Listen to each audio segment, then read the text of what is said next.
Shalom, selamat pagi anak-anak yang belajar secara online. Ya, pagi hari ini kita akan devosi bersama. Jadi mari sebelumnya kita menghadap Tuhan dalam doa. Kita berdoa. Bapa kami yang dalam surga, kami ucap syukur untuk pagi hari ini karena kami masih sekali lagi diberikan kesempatan untuk belajar tentang firman-Mu. Biarlah ketika kami belajar dan mengerti tentang firman-Mu, firman-Mu boleh menjadi petunjuk bagi kehidupan kami selanjutnya. Ampuni salah dan dosa kami. Hanya di dalam nama Tuhan Yesus kami berdoa dan mengucap syukur. Haleluya. Amin. Ya, jadi anak-anak sekalian, tema daripada devosi kita pada pagi hari ini adalah Yesus terang dunia. Nah, memang kalau kita belajar tentang iman Kristen, khususnya belajar dari Alkitab, julukan untuk Yesus itu sangat banyak. Ya, ada Immanuel, ada batu penjuru, ada roti hidup,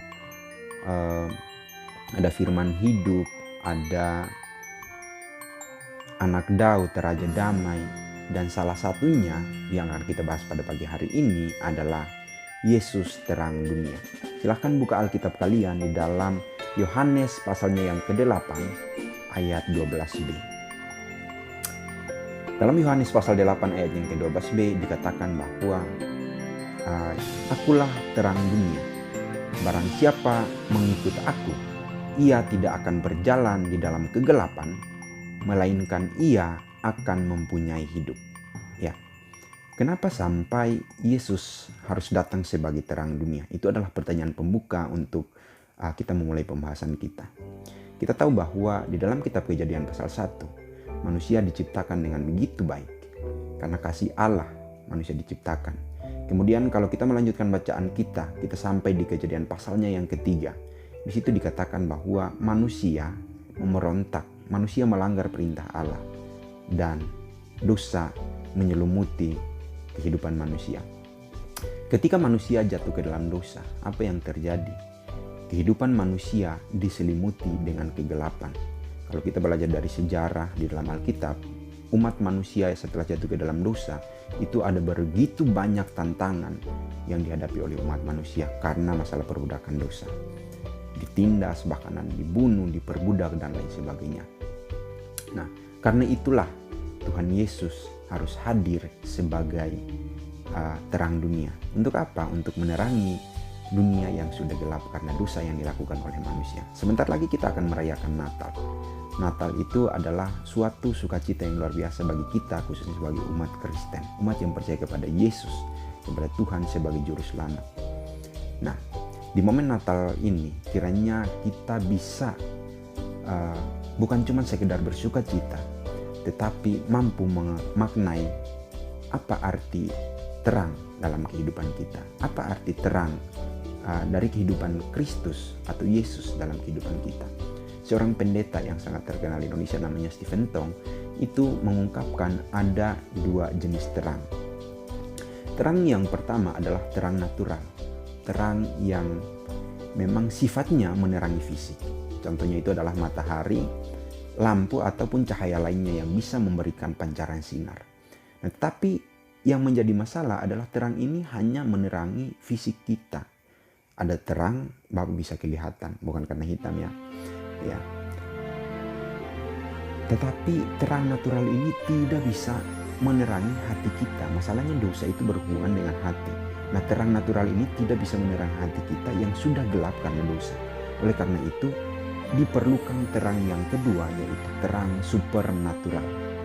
Nah, terang supernatural itu berasal dari Allah, dan terang itu adalah Allah sendiri. Dan terang itu hadir dalam rupa Yesus Kristus. Makanya Yesus Kristus di dalam Yohanes pasal 8 ayat yang ke-12 disebut sebagai terang dunia. Terang supernatural yang dari Allah dan yang memang terang itu adalah Allah itu sendiri. Ketika dia hadir, dia mengangkat kita, menjadikan kita yang sudah gelap, membuat kita pribadi yang memang sudah tercemar oleh dosa. Pikiran kita sudah menjadi bodoh, mata hati kita sudah tertutup karena dosa. Semua hal yang kita lakukan itu tidak tahu arah dan tujuannya karena mata kita ditutupi oleh kegelapan. Akhirnya apa? Tuhan Yesus itu harus hadir menerangi kita. kemudian kita diangkat, dilayakkan menjadi anak-anak Allah. Kita kembali bisa melakukan perjalanan yang merupakan tujuan pertama dari manusia itu diciptakan. Kita bisa berjalan. Kenapa kita bisa berjalan? Karena yang awalnya kita dalam kegelapan nggak bisa melihat jalan. Sekarang kita sudah di dalam terang. Jalan kita sudah diterangi oleh Tuhan Yesus, sehingga kita bisa berjalan. Tuhan Yesus adalah jalan, kebenaran, dan hidup. Hanya melalui jalan itulah kita bisa melakukan perjalanan kita, mencapai tujuan hidup kita. Tujuan hidup kita itu apa?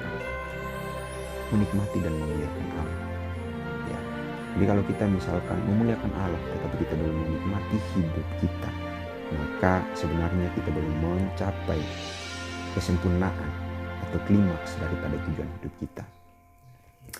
Tuhan Yesus hadir sebagai terang dalam hidup kita, dan kita diangkat menjadi anak-anak terang. Sekarang pertanyaannya adalah apa yang harus kita lakukan? Sekali lagi, kiranya bagi momen Natal ini sebentar lagi adalah kelahiran Yesus Kristus, momen kelahiran Yesus Kristus. Kiranya kita jangan hanya mengingat ini atau memperingati momen ini sebagai momen sejarah, tetapi kita boleh memaknai kelahiran Yesus Kristus yang membawa terang bagi kita dengan kita memancarkan terang bagi lingkungan kita. Lingkungan kita, orang-orang di sekitar kita yang masih tersesat di dalam kegelapan. Kita sebagai orang yang sudah mengenal Kristus, kita sebagai orang yang sudah berikan terang, kita perlu memberikan terang itu lagi kepada orang-orang di sekitar kita. Apakah mudah? Susah banget. Hidup dalam terang itu berbicara tentang karakter. Ya, karakter untuk bagaimana kita bisa hidup dengan baik di tengah-tengah dunia yang tidak baik. Itu tentu tetap hidup lurus. Tapi dunia ini, ingat, dunia ini bengkok. Hidup lurus di dalam kumpulan yang bengkok itu adalah tantangan yang luar biasa. Tapi kita dimampukan. Karena apa? Tuhan kita itu adalah pribadi yang maha kuasa. Pribadi yang berkuasa dan memampukan kita untuk bisa berjalan lurus walaupun kita tinggal di dalam dunia yang bengkok. Momen Natal itu memang momen sukacita, momen kebahagiaan kita. Dan Tuhan Yesus hadir sebagai juru selamat, menyelamatkan kita. Tapi apakah semua umat manusia sudah diselamatkan? Semua umat manusia sudah menerima Yesus sebagai juru selamat? Belum. Makanya itu kita memiliki tanggung jawab. Kita harus hidup sebagai anak-anak terang, bertindak sebagai pribadi-pribadi yang sudah menerima terang itu, bertindak yang baik, bertutur kata yang baik, berpikiran yang baik. Ya. Dan kemudian orang-orang di sekitar kita bisa melihat, oh ternyata ada terang Kristus yang dipancarkan oleh anak-anak yang mengimani Dia. Kiranya Tuhan Yesus memberkati dan memampukan kita untuk memahami bahwa kita sudah dibenarkan. Terang sudah diberikan kepada kita. Yang walaupun awalnya kita masih tinggal dalam kegelapan, kini kita sudah diangkat dan tinggal di dalam terang itu sendiri. Sekali lagi, Tuhan Yesus memberkati. Kita berdoa. Terima kasih ya Bapa untuk kasih-Mu. Karena kasih-Mu, Engkau menjadi Immanuel. Dan dalam Immanuel, Engkau hadir sebagai terang. Terang untuk menerangi hidup kami yang telah diperbudak oleh dosa. Biarlah ketika kami sudah hidup menjadi anak-anak terang, kami boleh mampu dan dimampukan menjadi terang bagi dunia yang masih gelap. Ampuni salah dan dosa kami ya Bapa, dan berkati kami jika sebentar lagi kami akan melaksanakan segala tanggung jawab yang boleh Engkau percayakan kepada kami. Hanya di dalam nama Tuhan Yesus kami berdoa dan mengucap syukur. Haleluya. Amin.